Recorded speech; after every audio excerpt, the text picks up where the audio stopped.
how do we make decisions in the real world? It's an important question because economic theory says, in essence, that we don't really need to make decisions at all, because according to the assumptions of both neoclassical and neoliberal economics, we have perfect knowledge. In other words, we know everything now and in the future. And as a consequence, why would we need to make a decision? Because the world's optimal. Now, obviously, this is complete nonsense. There's no beating around the bush here. The whole of economic theory is based upon this stupid assumption. And most of the papers that are published in most of the serious economic journals in the world do in some way relate back to this absurd claim. So this isn't a minor issue. It's a fundamental problem within the vast range of economic theory that is produced every year by our universities, but which informs the decision-making of people like the UK Treasury and the Bank of England. They assume that we have this perfect knowledge and that there is no difference between risk and uncertainty. But in the real world, there is. The real world is uncertain. In other words, we do not know what is going to happen. We cannot appraise all the possibilities. We can't attribute probabilities to their outcomes. We simply live in a fog.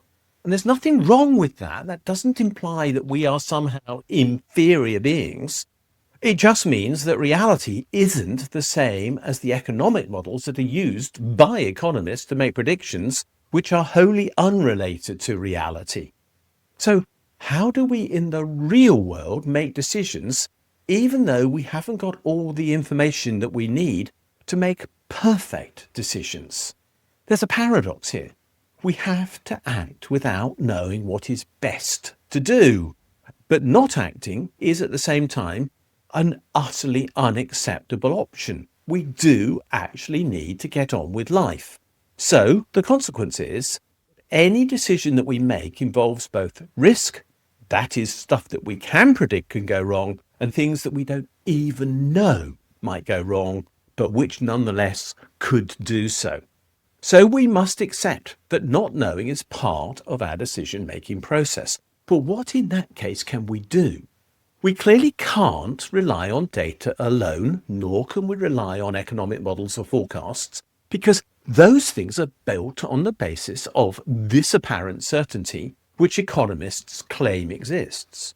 So instead, in the real world, we rely on three things when it comes to the making of decisions. They are values, heuristics, and maxims. Values are in many ways the most important of these three because they reflect our basic ethical assumptions about life. They reflect the fact that we will be law-abiding. We will comply with the regulation that is imposed on us by law. We will respect other people's property. We will actually act in what we consider to be an ethical fashion. We won't discriminate, and so on. These are our values, the things that define us as who we are, and in most cases, that define us as law-abiding human beings. They provide the framework in which our decision-making will take place.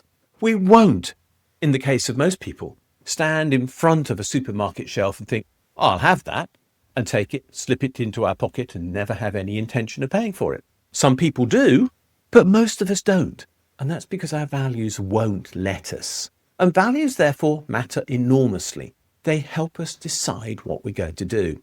But heuristics are in the same group. They are something that also help us decide. A heuristic is something that simply provides us with a rule of thumb that lets us deal with the complexity of any decision-making process. Now, sometimes heuristics can be reduced to very basic rules. For example, drive on the left in the UK, drive on the right in the USA and most of Europe. That's a heuristic. There is no right or wrong about driving on the left or right. But there is a convention that says that this is what we do. And we know it, and therefore we comply with it.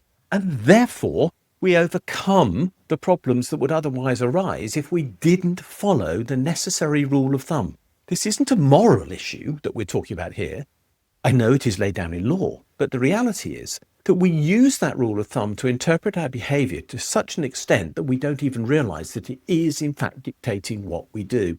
And this is true of a great deal in life. We've learned patterns of behavior that let us decide in ways that shortcut the entire process of doing a great deal of the things that are necessary in life. I leave a room, I turn the light off. It's, as far as I'm concerned, a heuristic. My sons have never learnt it. They drive me round the bend. Every single time they leave a room, the light is left on. We have different rules of life that we've learned, and behaviour is different as a consequence. But all of us have to learn what is useful and what is not. Heuristics provide us with simple guides for what might be complex decisions. For example, one of the most difficult things to learn when you become a driver is how to manage a roundabout. These are intensely complex decision-making events. So heuristics are really important, but there's one other thing that we use as well, and that is maxims. And maxims are the way in which we interpret our values to actually come up with actions. A value is something that is, in a sense, not specific to an outcome. We believe this to be true. But a maxim translates that into a way of acting. So, be compassionate, do no harm, love your neighbour as yourself. All of those are maxims. They're guides for interpretation of behaviour in specific situations. And we use them in conditions of uncertainty to let us decide what we actually want to do. They embrace equality and justice and sustainability and care. And as a consequence, they help us navigate uncertainty. Now, none of these three methods of thinking provides us with outcomes that will necessarily be perfect.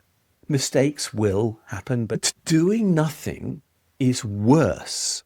If there are situations where we must decide and we don't, paralysis is normally the alternative. You could sit at the roundabout forever if you hadn't learned the heuristic about how to make your way around it. You would create a traffic jam. The world would get very annoyed with you. That's true with regard to a lot of economic decision making as well. You not only have to go to work, but you have to learn the routines that work requires of you to ensure that you can deliver what is expected of you during the course of the working day. That's what training is for. It is there to shortcut the processes that would otherwise literally create paralysis within your working day. And the point is, action with care is always better than inaction through fear. But we have to remember, the economy is not a machine. The diktats that come out of the economic thinking of universities and elsewhere would suggest that it is mechanical, but it isn't. It's a living process, managed by humans, informed by judgment and not certainty. And we have to be able to undertake our economic decision-making, recognizing that embracing uncertainty is a strength and acting with humility is wisdom. Doing the right thing is never a waste of time. That is how we build a better future.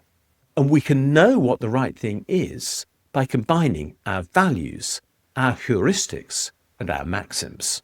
Together, they give us the capacity to make good decisions.